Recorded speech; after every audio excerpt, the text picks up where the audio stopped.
Hi everybody, welcome to the Garage series, and this week it's great to introduce to you Christine Harding, who lives in Hamilton and is on the team there, one of the ministers at Fairfield Presbyterian. So welcome, Christine. Hello, thank you very much. Nice to have you join us in the mainland, and we won't talk about rugby or anything like that. I've got strong links to the mainland, Daryl. I know. Yep. I know. So it is really good to have you. Now, some of us know you, Christine, because you run a coaching course, which I did a couple of years ago and found it really valuable. I'd like to ask you something about that, but before I do, what questions have you got mulling around? You know, it's actually good to have the opportunity to reflect on what my top two questions are.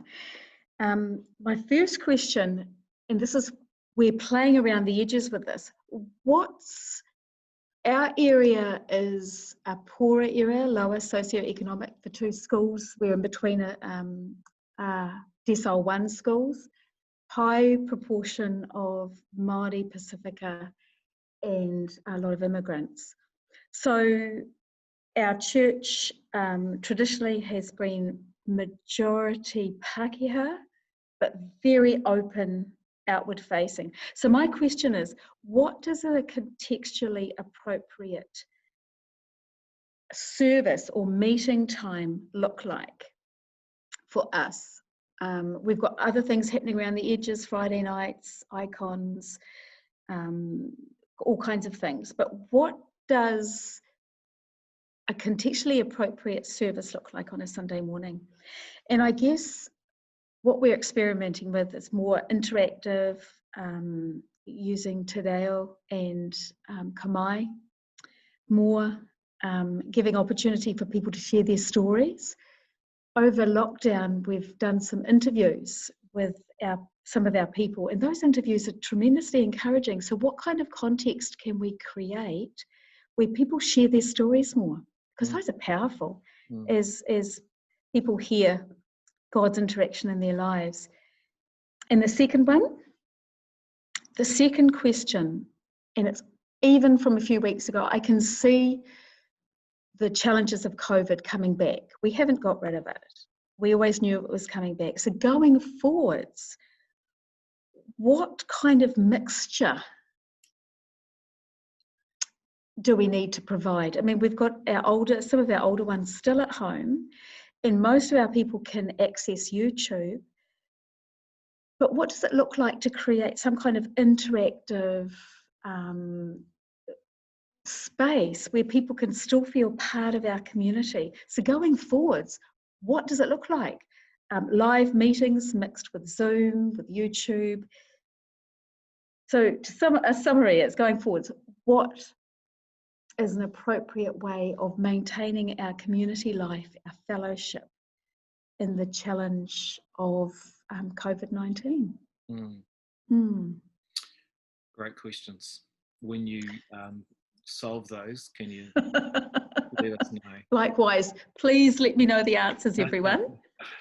Hey, so I mentioned the course that you lead, and I think it was a couple of years ago I did it, as I said. And I really appreciated it. And my key takeaway and memory of it was around asking good questions. And I know afterwards I asked better questions. Andrew Norton used to talk about beautiful questions, asking beautiful questions. And so it really helped me. I'm curious, this Garage series has found a sweet spot for some people, and which is pretty cool. It's really interesting how our questions are helping us think. Why is that? Why is asking questions an important thing for us from your perspective? Great question. What questions do is spark imagination. And so often as leaders, we feel under an obligation to provide information and to download stuff. However, if we come at it from a perspective of being curious, and I loved how you used the word curious before, if we come from that kind of perspective of being curious, of wondering, of being brave enough to wonder without knowing the answer. It has the ability to spark imagination in people, and that's a space where the Holy Spirit works. You know, He's creative. And so good questions, without us knowing the answer, can spark answers that we hadn't even thought of, answers that are beyond the horizon, if you like. And so it's wonderful to ask questions and see what God does in reply. Just leave the space, leave them sitting there, not fill the space, and just see what comes back. It's exciting. That's great. That's very helpful. Thank you. Now, Christine didn't ask for this. I'm offering it. Christine is exploring running that course online coming up. So we'll send out information around the presbytery because I can highly recommend it. So looking forward to seeing and hearing more from you. Thanks, Christine. Awesome. Thanks for the opportunity, Daryl. Really appreciate it. Awesome. Go on. Great. Thanks.